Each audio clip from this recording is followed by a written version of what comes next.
What's going on YouTube? Let's talk about customers, how I deal with them, you know, the ways I get around driving to every job site to get free estimates everywhere.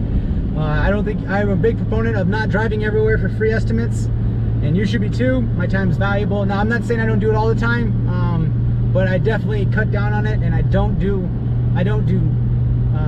don't charge for every estimate. I do free estimates still because it's hard to get around it, but it's either on my way from another job site or it's on my way home. I don't go out of my way to go give free estimates and give my time out, and you shouldn't either.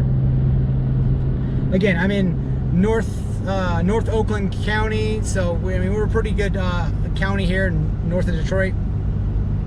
Every area is different. Absolutely every area is different. So it might be, you might get absolutely 0 calls in your area because if you're charging $5 for an estimate, you never know. But as far as customers, I get cold calls from website, from Google, stuff like that, referral base, Nextdoor app, and that's about it. Other than that, and then obviously people just see my trailer, see me out and about, and they'll ask me for my cards. And a lot of times I'm on a job site and they'll be walking by a neighborhood and they'll ask me, hey, for my business card or what do I do, kind of stuff. So that's how I get most of my work.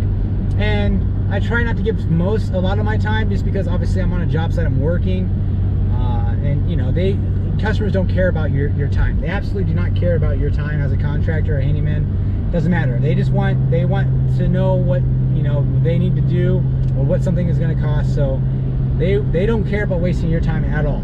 I'll just throw that out there right now. Customer calls you up. Basically I want to get as most information as possible. And I'll ask them, they call me up, hey, this is Richard with Surfer Signal, how can I help you? And they'll be like, oh, hey, I found you, blah, blah, and then I'm looking to get some rot repair done. Okay, well, can you give me a general explanation of what? So in the front of the house, the side of the house, and then so I'm like, all right, do you have gutters? Yeah, it's right behind the gutters. So now you need to take the gutters back to get to the fascia board, etc., etc. I'm like, okay, no problem. Yeah, we do that. Would you mind sending me a couple pictures of the areas that need attention and send them my way? This is my cell phone. It's my business phone. You can send me emails and text messages and pictures through this number as well. And so they'll do that. I'll get the actual pictures, but before that, I'll ask them for their email address, ask them the explanation, ask them for their name, then I'll save it. Obviously once they call me, I have it in the record, and I'll save it, and then make a little note and something for me to do that night or the next couple days. And I don't promise, hey, I'll send you an estimate. I'm not going to give them a time. I've gotten caught, hey, I'll send you an estimate tonight, blah blah blah. I don't give them a time. I don't give them a day. They say, yeah, no problem. I'll send you off an estimate at my convenience, and then we can go from there. That's I stay away, even in my contracts. I stay away from start and finish days just because it nails you down. It's not great because things come up. Things take longer. Everything takes longer than you think it's going to take. But that's how most customers, that's basically it. So I tell them they need to take pictures. Some of them will ask me, hey, can you come out and take a look at it? I just tell them I usually do not come out to job sites for basic estimates like this. If I do come out for an estimate, usually I charge a fee for it, and we can do a consultation. I can give you an on-site, I can give you an estimate right there and there. But this way I do give free estimates via pictures and via email. So that's basically how I've only had to do a couple customers like that. 2 customers, I've had a couple bathrooms. They want me to come out and quote a bathroom. One was in Northville, which is probably 45 minute drive. And I was not about to do that. No, you can give me the square feet, and I can give you a bathroom price over the phone. There's no point in coming and looking at it. And I basically give me the biggest, pain in the butt price I can do, just in case I have to go up like 4 flights of stairs, etc., etc. So I got no problem with that as well. But they declined for me coming out there. I told them I would charge them a $199 fee for me to come out there and take a look at everything and give them a price. They declined. Fantastic. It saves me a bunch of time, and they can go into the next contractor for sure. So, but that's how I basically converse with customers. They're more than happy. They want something done, so they're more than happy to send me over pictures. If I don't get a picture, I don't call them back. I'm busy. So if they don't want to take enough time out of the day to send me a picture, then they're not my ideal customer. They're not my customer, period. They can go to the next guy for sure. So, and I think a couple customers have failed to send me pictures of their projects, and I don't, unless I see the picture in my text history, then I already have the notes down. Then the ball's in my court, and then I basically send them an estimate based off the pictures.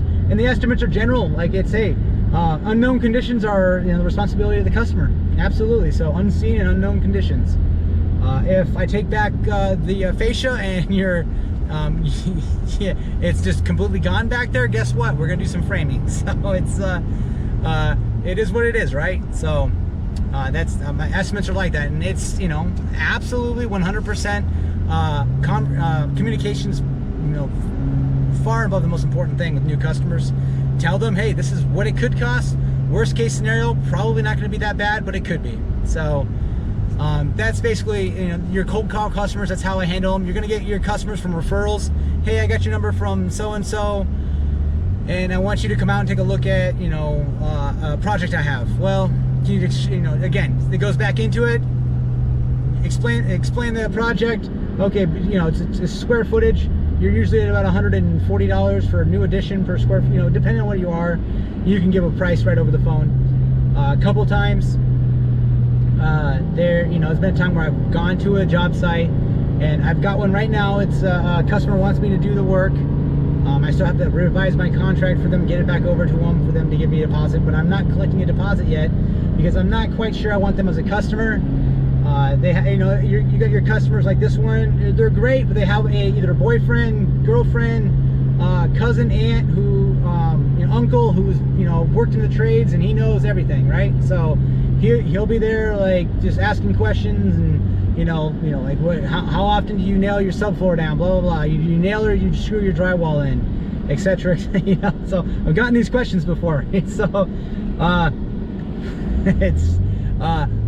hey, no problem. You might not be the customer for me. This job is north, I want to say between $36,000 and $42,000, give or take. And I might walk away from them. I might tell them, hey, I'm not interested because they're not my ideal customer. I just don't want to deal with somebody who thinks they know more than me at the job site all the time, asking a million questions. It's not really worth it to me. But again, it is a lot of money. It is very close to my house, and I mean, it's easy work. It's not that hard. It's pretty easy. But again, I just don't want. You got to be careful because the right customer absolutely makes or breaks a job for sure. I've gotten a couple customers right now that are fantastic, and it makes life so much easier. So I don't know if I want to invite that stress into my life, even for money. It's not worth it. So that's another customer you're going to run into. And then you can run into the customers who absolutely are the engineers who know more than you. They know, or they think they know more than you, and they want to dictate pricing. They want to dictate how you do things. And I just walk away like, listen, this is my pricing.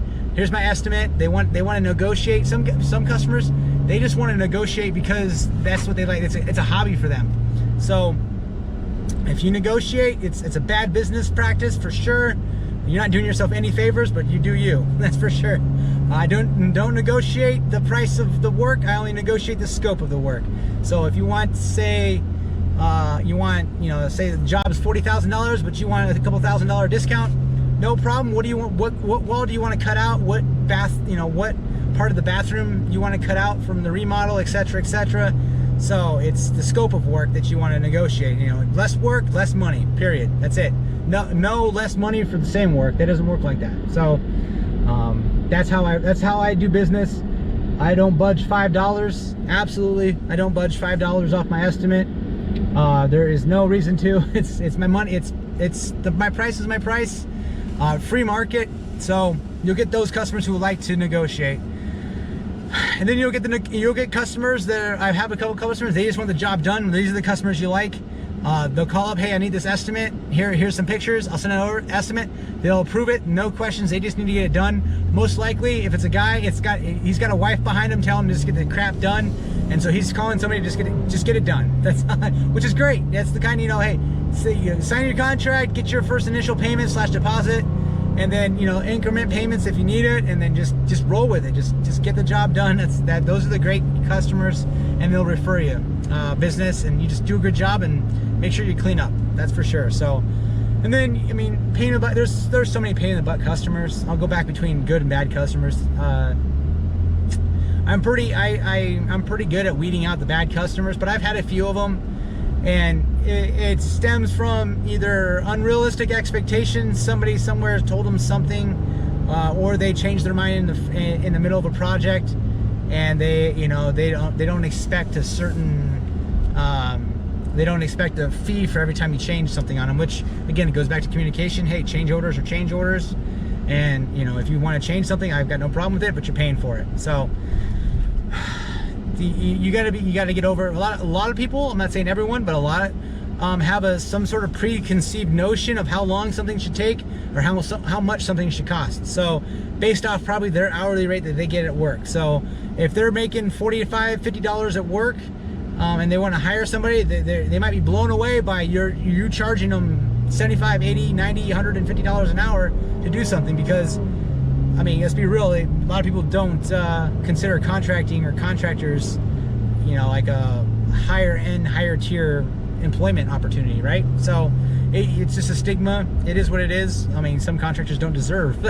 They're absolutely on par for that, but they're, pricing is, being in business is expensive. So I have overhead.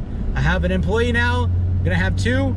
Literally doubled my overhead. If you're doing 40 hours a week at the rate I'm paying them, hey, it is what it is. But it costs money to be in business. So that's basically my rant on customers. Pick the good customers. Always document everything. Change orders. If a customer wants a different kind of brass fitting that costs an extra $5, change order, have them sign it. Because customers, when it comes to paying, I always say all change orders are paid up front for me, but if you do it on the back end, you got to have it in writing. That's all that matters. Have it in writing, because they won't remember anything about money. Whatever you did for freeform, they don't care. They didn't, if you're doing stuff for freeform, make sure it's in writing, because then you have proof of it. They don't care. They don't remember anything you did in writing, no matter how good the customer is, because it's all about the bottom line when they're writing the check. That's all it is. Be careful, because you can have your customers / clients. Even though I have a few that are really good people, I hesitate calling them friends, because at the end of the day, this is a business. You got to keep it business savvy. You just it's checks and balances, and that's it. That's absolutely it. So again, it takes money to be in business, and they should know that. And tire kickers are just exactly that, wasting your time. They want you to drive all over, and they do not care about your time one bit. So I think that's all I have for this. If you guys got anything out of it, like and subscribe. I'll see you guys on the next video. We're still driving from my job site, and I'll throw another little small clip of this video. We got it pretty much taken care of. Super easy. I bid this job. My minimum for this job was $249, and he gave me a $50 tip on it, on top of it. So I got $300 for this job, minus my helper and my, I think it was like $6 for plywood for this. I just bought like a little 2x2, and everything else was pretty much profit.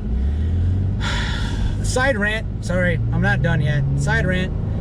When businesses tell you, like, oh, I made this amount on this job, or I can make this amount on this day, that's not making money. That's just the money you're bringing into the business. I laugh at people who are like, you can make $5,000 with this machine, blah blah blah.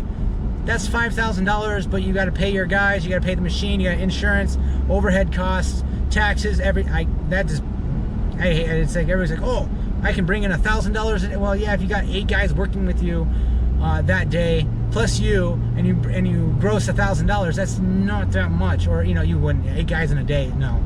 But they say like $5,000. Like, I don't care what a business does gross. I only care what they make net. After it's all said and done, what did you actually make? How much money did you have to invest in more tools, to invest, back into your business? How much money did you make?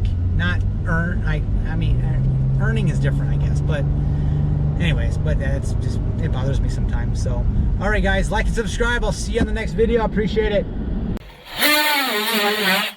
You got that hammer? Yep. Clean this up with it. There we go. All right. Don't burn yourself. I'm gonna. Yep, got it.